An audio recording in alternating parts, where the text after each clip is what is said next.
Pierre Poilievre comes out announcing a pressure campaign to alleviate the carbon tax on Canadians. Let's get into it.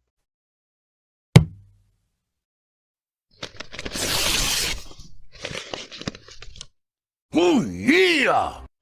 What's going on, ladies and gentlemen? Welcome back to The Fringe. I hope you're having a wonderful day today as we head back into the work week after the holiday weekend. I guess you call it I call it holiday based on pay scales and how they label it. Though it was not much of a fun time for people as we were reflecting over the last few days and getting into, I guess, now what is dubbed the Christmas season. Of course, retailers have been out in full force, and many people struggling to understand how they're going to afford things this holiday, let alone their own bills. Pierre Poilievre coming out discussing how he plans to counteract Trudeau's carbon tax. And I kind of wanted to get into that. Now, we won't waste any more time yip-yapping as we're just going to jump right into his announcement here. This is quite a lengthy video, so again, for fair use, we're going to have to listen to a bit, discuss, and then get through.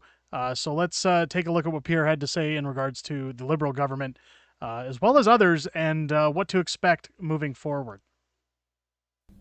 Now, after 8 years, Justin Trudeau and the NDP are not worth the cost. After 8 years, the NDP Liberal government has given us the highest cost of living ever, the fastest inflation in 40 years, the worst increases in interest rates in monetary history.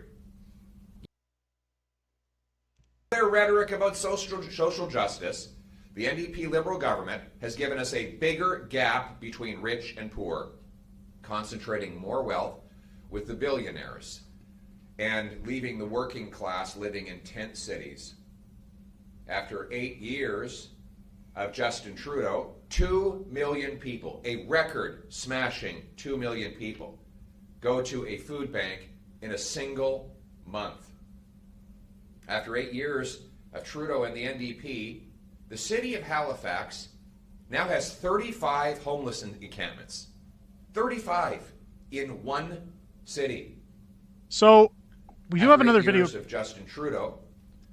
The cost Sorry, of folks. fuel. I thought I'd pause that.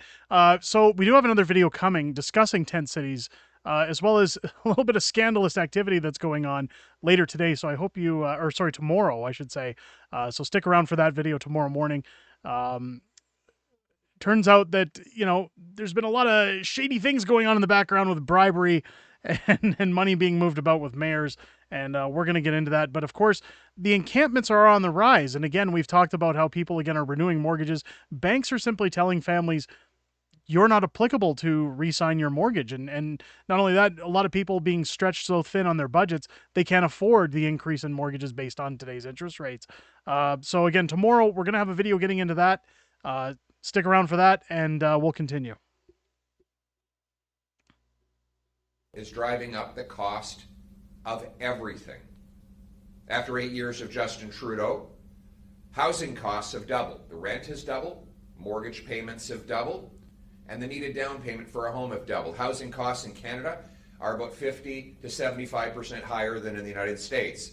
Toronto has the worst housing bubble in the world, according to UBS, and Vancouver has the third most overpriced housing market on planet Earth, according to Demographia, after 8 years of Justin Trudeau. After 8 years of Trudeau, it's more affordable to buy a 20-bedroom castle in Scotland than it is to buy a 2-bedroom apartment in Kitchener. After 8 years of Trudeau, it now takes 25 years for the average family to save up for a down payment on the average Toronto home. So that there is an interesting topic. And again, we've heard Trudeau in question period. We've heard him in other press junkets talking about how you can buy a castle in Scotland versus a 2-bedroom apartment. But to save up, it takes 25 years for the average person. Now, I can speak to volume with that because not to 25 years, but even in the early 2000s, as prices skyrocketed in the city of Calgary, where I'm from, we had essentially around the 2003, 2004 era, houses nearly doubling in value. The average price of a home back then was roughly $250,000. And due to a material shortage, houses shot up almost double overnight to a roughly $400,000, and we haven't really seen them staple off or decrease since that time. It's always been an ongoing increase. Now, for my wife and I, in the 2003 to 2004 era, we were in our mid-20s. So for us to get married, save up to purchase a home while working lower wage jobs due to our experience levels, it was almost impossible. We didn't procure our first home, which is the home that I film from now, until we were 34 and 35 years of age. So, I mean, it took us almost 10 years. Now, that was 10 years during a time when people were saying Calgary was in a boom period, when things were doing very well. So, for the average person now to have to struggle, deal with inflation, deal with carbon taxes, deal with all this red tape in the way of their enjoying of their wages, almost 50% of what you make goes to taxes. 25 years to save up for a down payment on a house, even if you eliminate those taxes, still takes it down to 12 and a half years. That's astronomically unacceptable. Good for homeowners, terrible for those trying to, invest in their futures. You used to be able to pay off a mortgage in 25 years. How things have changed after 8 years of Trudeau and the NDP. And what is his solution? His solution is to quadruple the carbon tax with the help of the NDP. That will raise the price of gas, heat, but also groceries. Because when you tax the farmer who grows the food and the trucker who ships the food, you tax all who buy the food. This, while a record-smashing 2 million people are forced to go to food banks, 7 million people are not eating enough to remain healthy. 1 in 5 skipping meals. Now, if you watched our video from yesterday, we had a video talking about the scams that are going on with food banks with international students. And of course, this could be part of that number. Part of that number that we're seeing are people taking advantage of the system.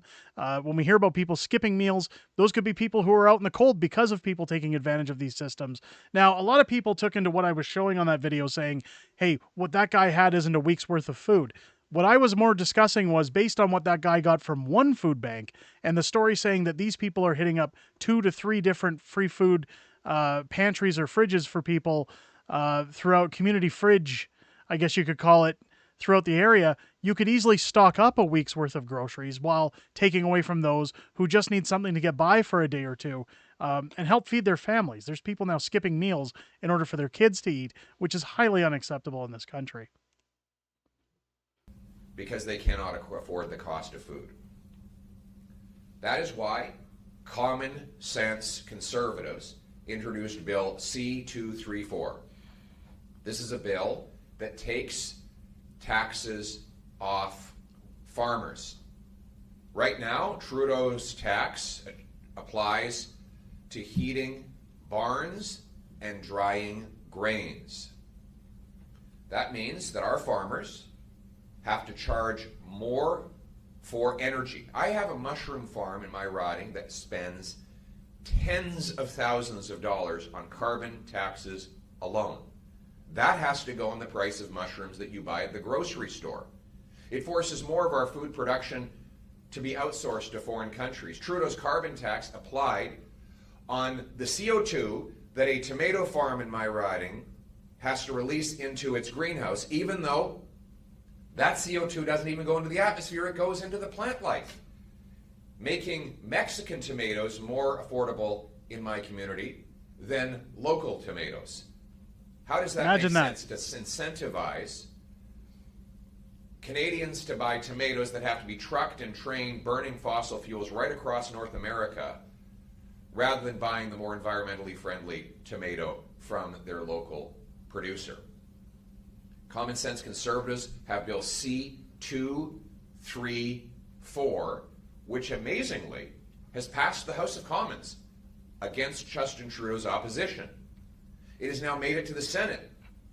And encouragingly, common sense conservatives in the upper chamber have been able to work with some other senators to win some procedural votes on this bill, C-234. So the drama is now building because Trudeau has said he won't allow any more carve-outs to the carbon tax. We remember that just a few weeks ago, he carved out the tax on home heating for some people in regions where his support was plummeting and his caucus was revolting. But his environment minister says he will resign if there are any more carve-outs. He says. So again, Stephen Guilbeault resigning could probably be one of the best things to happen to Canada.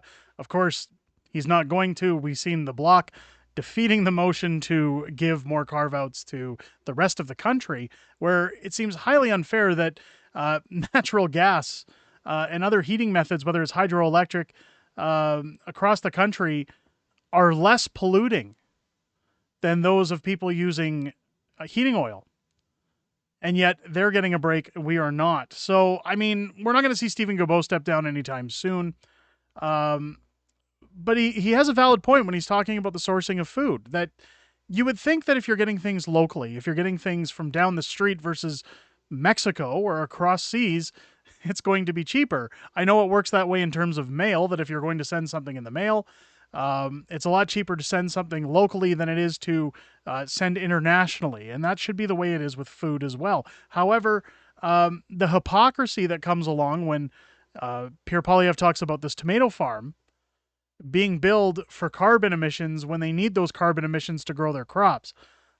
There needs to be, if they want to talk about how they're benefiting the environment and not how they're filling a slush fund, they need to get out these hypocritical methods of their bills as to how they tax people. And if they're going to try to convince people that it is in fact the environment that's causing problems for people, they need to at least come forward with a plan that shows, look, we understand that some of this stuff is necessary while some of it is unwanted or unwarranted. Let's continue. As long as I am environment minister, there will be no carve-outs. That message to Justin Trudeau is very clear. He's going to have a cabinet resignation if this bill C-234 passes the Senate. So what's going to happen? Well, the pressure is on. And today, I announce that the Common Sense Conservatives are launching a full-on campaign to push for Liberal senators to allow the passage of C-234 to take the carbon tax off farmers and food. We now know that Justin Trudeau's top ministers have been frantically calling senators, begging them to block this bill. My message to Canadians is, call your Liberal MP. Tell them to get Justin Trudeau out of the way. Tell them to call the PMO and have them announce that the Senate will be allowed to pass this bill. We can't have more taxes on our food when 2 million people are already forced to food banks and Canadians are forced to downgrade their diets. This is a common sense solution. It's a compassionate solution. And we pledge to work with all Canadians over the next weeks to mount a massive pressure campaign, just as we did on home heat, to take this tax off. So join with Common Sense Conservatives. Let's take the tax off so Canadians can feed their families. Okay, so once again, Pierre coming out, there's pressure surmounting. Now, while people might watch that announcement and say, well, they're only doing it for farmers and they want to alleviate for farmers, you need to think about the long game here, that if the tax is removed from local farmers or even those getting it to store shelves, that in turn is going to lower the price of what we're paying in food. And I'm sure people right now will take any breaks we can get until this excuse of a prime minister is removed from office via election. Of course, we're seeing now that the pressure's on again when it comes to the Senate, when people calling. So again, like Pierre suggests, this is the time to be making phone calls. This is the time where I've said, even if you live in an NDP riding, this is the time to call your local MPs and start saying that, hey, if you want to keep your job in the next election, you're going to stop siding with Justin Trudeau. A lot of people in my comments are always saying, well, you know, there's nothing we can do about Trudeau. He's not going to listen. No, he's not. But if you start threatening the jobs of those who want to have seats when he's gone, and you start telling those people you're not going to be in work, you're not going to have your chair at the table if you don't step up and stand against this monster and start helping the people you're elected to help. Anybody who wants to side with Justin Trudeau at this point has a very short-lived career ahead of them. And we've seen this when the bill that was introduced to give cutbacks or carve-outs to those in the rest of Canada, even though it was defeated, these have meaning in the House of Commons, and these have meanings to voters. When I made my very angry video talking about the vote and the Bloc stepping up, while I still will admit that I don't believe the Bloc had a right to vote in that bill, I will say that they've all damned themselves. They've damned their futures. That no matter what they voted on, even if it was to strike it down, the Liberals now have no chance of retaining their seats. Pierre Poilievre, of course, as it's shown in recent polls, is scooping up those numbers in retaliation. Now, while it's unfortunate that we have to suffer for the next year and a half while before an election is officially called, if one isn't called out of no confidence, then the only silver lining to that is to know that come time for the next election, if things keep going this direction, if the Liberals wish to continue pushing back, if the NDP wish to push back on them, all it means is that we have a better chance of seeing a Conservative majority in the next election, to the point where if Pierre Poilievre wants to do things like remove or axe the carbon tax, it's going to be very simple for him to put these policies into place. He won't have any pushback from the NDP. There will be no coalition governments to get in his way. And when Trudeau talks about things like sunnier ways, well, we can all hope again that these politicians come through with what they're promising, and that is in fact what we see as sunnier days once Trudeau is gone, and that dark cloud that's been hovering over Parliament Hill for the last 8 years leaves this country altogether. Let me know what you guys think down below in the comments. Do you think this bill's going to go through? Do you think we're going to see some relief in some form at some time, or is this going to be another pressure-mounted case to build up negative impact against the Liberals and the NDP? If it's your first time here, I hope this video has earned your subscription. Make sure you hit that subscribe button down below, and while you're doing it, click the bell for notifications, and join us live here every Sunday as we do our live streams and our weekly wrap here on the channel, where we go over everything that's happened in the last week, everything coming up in the week ahead, and have a little bit of back and forth with the community and get to know you guys outside of making these videos. It's always good seeing new folks in there, and I look forward to seeing each and every one of you there this upcoming Sunday. I hope you guys enjoyed this video and have another great rest of your day. I'll catch you on the next one.